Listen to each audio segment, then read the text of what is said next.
Hey guys, this is Matt from Premier Guitar. That's exactly what I was thinking. We're backstage here with this guy today. Yeah. All right. He's got some sort of mid-range. All right, somebody just give me a clap. All right.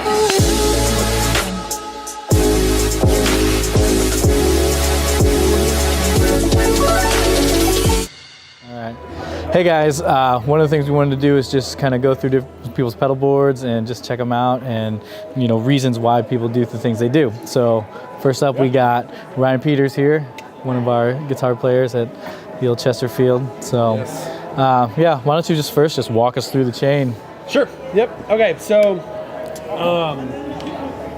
nothing special, but first thing here is a JHS pulp and peel.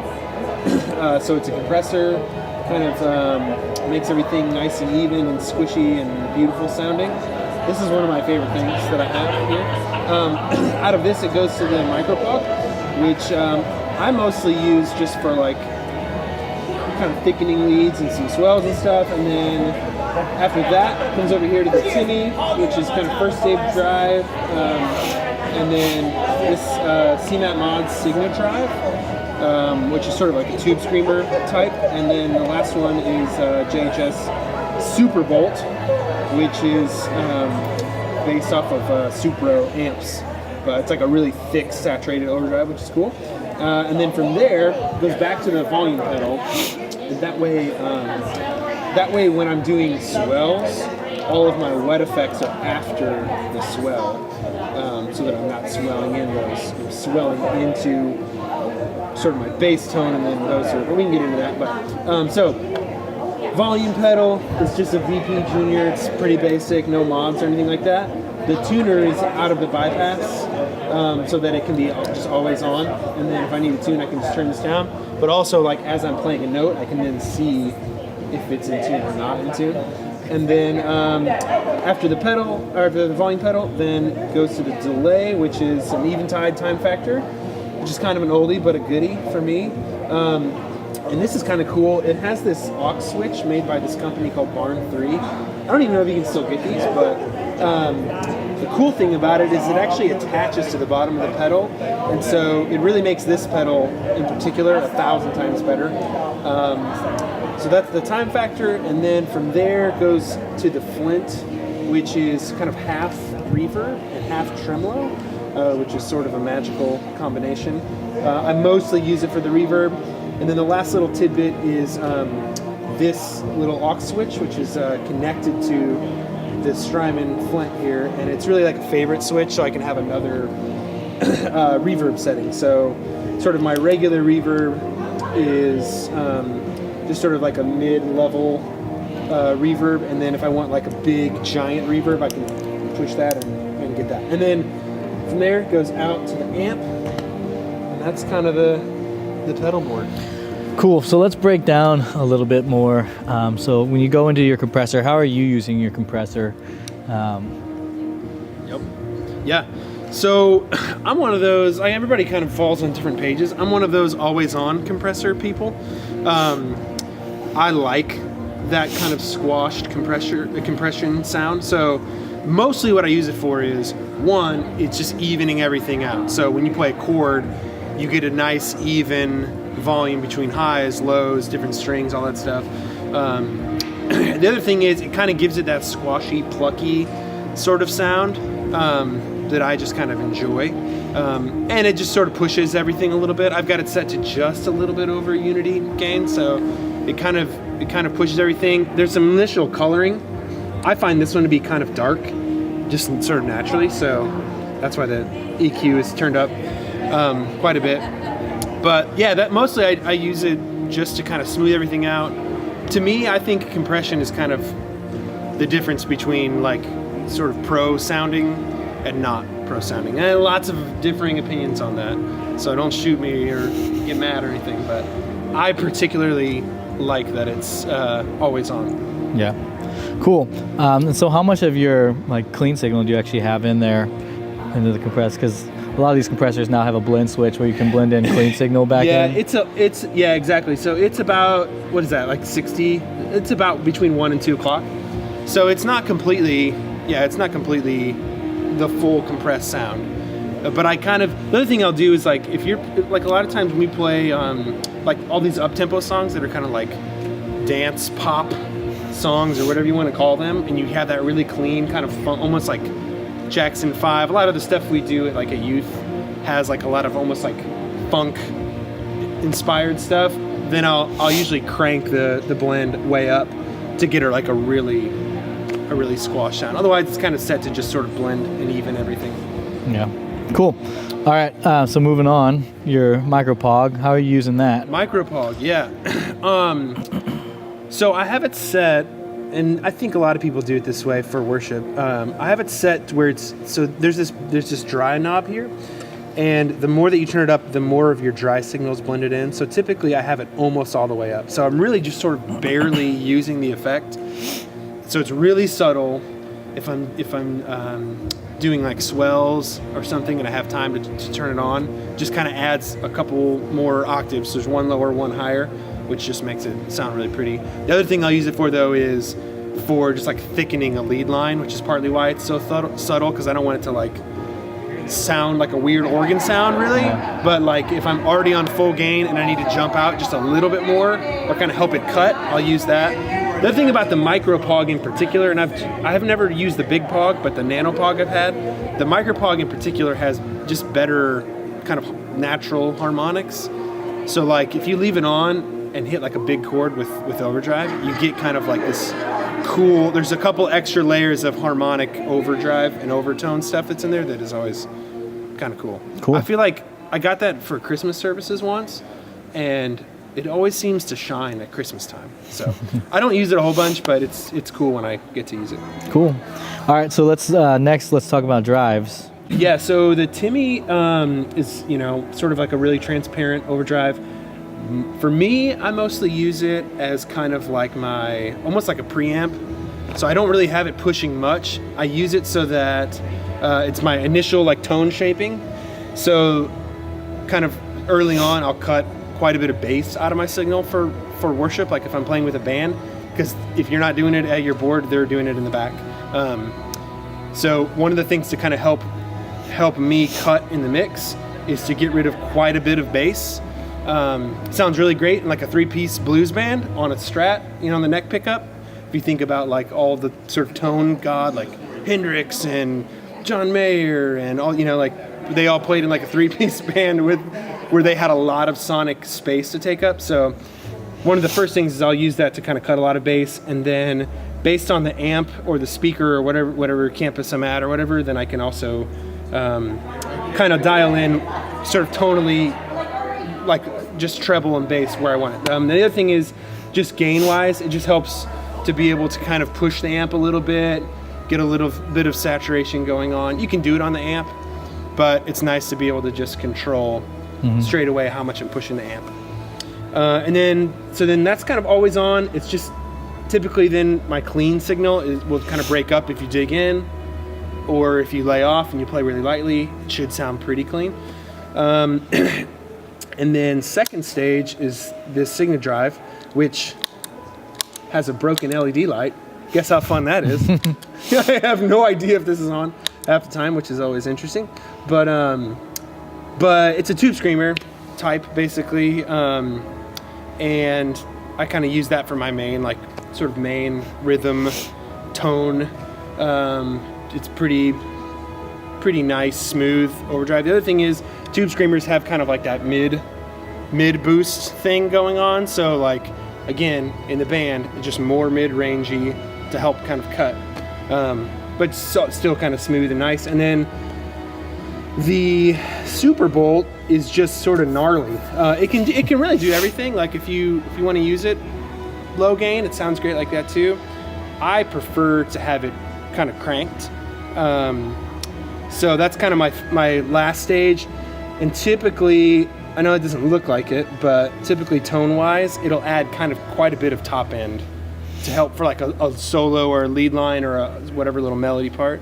It really kind of helps me jump out. At least I hope it does. So yeah. So you stacking that on top of the Signa drive? Yeah, so I'll do both ways. I kind of have both of these set fairly equally.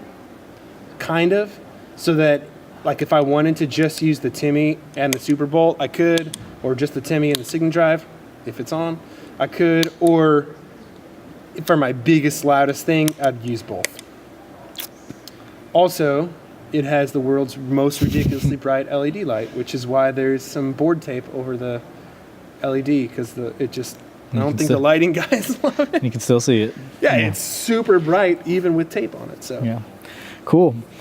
So then you said you go into your volume. Yeah, then the volume. Which we kind of talked about that. Yeah. So all right, so let's talk delays. How do you do the delays? Because there's a lot of different ways that people do them. So yeah. So basically, the way this pedal works is you have kind of different banks. So this is bank up, bank down. This is a tap tempo switch, and then you have an A and B setting in each bank. So like this is say who you say I am, or just say I am. But most of the time, the way I'll set up a song is, and you can see I labeled it here because at Christmas I kept forgetting and pushing the wrong button. But most of the time I'll use the same sort of like delay model or the delay sound. So like for Who You Say I Am, I have like a vintage or like analog delay sound happening, and then I have a more wet and a less wet. Sometimes those, if a song needs different like delay times or anything like that, I'll do them both, or I'll change it. But most of the time, it's just this. It's almost the same setting, just one's wetter than the other one. And the reason the wet is first for me is because oftentimes, like in a verse or somewhere where it's quieter, and I'm playing something with more space between notes, then there's room for there to be more delay. And then once you get into big chords or whatever part there is for the chorus, then all those extra repeats just get in the way and make everything muddy. Yeah, so these don't they have the capability of doing two settings, like two delays at the same time? Yep. So that's another thing. I really enjoy that. I've done it less, to be honest, but like the way this one is, you have two sort of engines, so you can always have two, even on one bank, like one setting. So like on this one, say I am bank 2, setting 1, you can still have two delays happening at the same time. So that's partly why it kind of does everything. I'd rather, if I had my way, have like an extra delay pedal, but this pretty much does it. So like sometimes I'll do like a dotted eighth and a quarter note, and then blend that with a quarter note's a lot quieter, and you can kind of do some cool like rhythmic stuff. Again, if there's space. Once the song's big and you're playing something, then I'm always trying to make sure. I struggle with this quite a bit, honestly, is like just making sure it's not too wet, because then you just get lost, like you end up not really, works against you if it's too many repeats or too much mix. So that's the thing. I'm always tweaking the delay. I'm never really, like even today, Steve, who's running sound, was like, "Hey man, might be a little too wet on that one part." I was like, "Okay, great. That's good," because I'm always worried about that. So, so most of the time, though, I'm using like a tape echo for like slower, bigger songs, or like like that epic kind of sound. If it's something like more up tempo, I will use either like an analog delay model or just a digital. I don't love the digital delay sound on here, but I've not really ever met a digital delay sound that I do love, so I probably need to keep trying stuff. Cool. Yeah. All right, so then the Flint, jumping up here. Yeah. So last one, the Flint. So really, the reverb is kind of the same sort of story as the delay, like in terms of how wet it is, how much it adds, or does it end up eventually like taking away. So it's set pretty heavy. In this room, I usually have it set fairly heavy. A lot of our spaces are really dead, is the thing, so I just have it on, the way this one is, it's like 60s, 70s, 80s, which I think is a spring, a plate, and a hall reverb, or maybe it's the other way around, spring, hall, plate. So it's just a basic like hall reverb. got it set a little bit brighter so it doesn't kind of darken everything up. And it's just sort of middle of the road as far as decay and mix go. And that just gives me enough to like kind of make my chords sound bigger, sound a little more lively, a little more exciting, without kind of making me sound so far away. A good way to think of it, like reverb is how close or far away something sounds. So when you move it a little further away, it sounds big, like I'm in a big arena or something. If you move it too far away, it sounds like I'm in the other room, and that doesn't help the mix at all. So I have that. Now, that being said, if you push this little guy, which coincidentally has like a picture of Saturn, like space on it, then it'll make it like sound like you're in a big space. So I use this for swells mostly, or every once in a while there's like a big lead line or a big part that kind of stands out and there's enough room in the mix that I can do that and not get lost. Today we're playing a song called "A Million Saints," and right before the chorus it has this little Donna thing that's in there, and there's lots of room, and you can hear it in the recording. There's tons of reverb, so I'm just using it for those little 3 notes, dun dun dun, and then turn it off and get back into some chords and stuff. So honestly, this, if you had a Flint, you gotta have a little favorite switch because it's a game changer. It really just saves whatever setting you want on the pedal. I just have it set to be a reverb. And then the tremolo side, tremolo is really cool. And don't use it tons in worship, but there's a couple different ways you can use it for, like, as the effect of tremolo. Most of the time I'll use it for like quieter parts, just to give a different flavor, like a different texture other than delay or reverb. So again, it's set pretty subtly, but yeah. Cool. All right. It's pretty much that. I think that's it. Cool. All right. Thanks, Ryan. Yeah. Happy to do it. All right.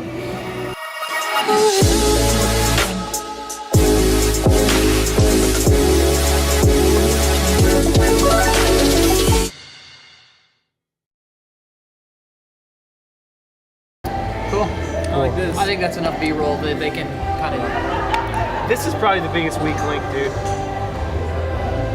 VP Junior not modded, using the bypass, which is like every forum's biggest nightmare. No! Never use the tuner out, ever. Why? It sucks your tone, it's gonna kill you. Everyone says it's a tone suck.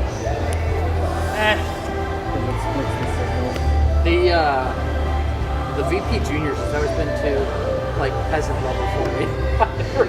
That's what I'm saying. But honestly, the thing like, is, there's so much like drama about it that I'm just like, man. This thing I have to. Here's where I'm at with this pedal, dude. At Christmas, we're like in rehearsal, and it's like, and here's me with like deoxit. Yeah. I'm like. Did you? Oh yeah, there we go. We're good. Is that the one with the band? Is yours ever broken? No. No. And I bought this from some guy used, and I've had it probably for 4 years, and it hasn't broken. Okay, cool. I mean, I don't play. You got enough? Nearly as I'm much sure. as other people do, but. You're gonna have to cut some of that out. Maybe. Cool. Have